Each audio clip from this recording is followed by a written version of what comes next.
hey day 14 ania voin himo kan la ka tang ni som palina ani to ni chu tlai ani a kon chu cho kan tlai de uleka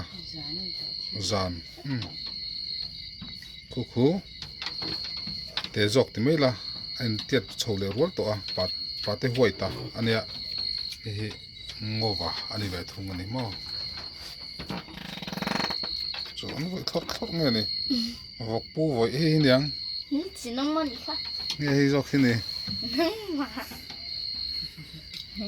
voin hi march ni som paret ania som dunga voina kan thla liama chuan hei mi thi vui zon huwa khu ta te kan kalpa luka chuan vok chaw he kan pe ngala kan tlai ta de ulek ani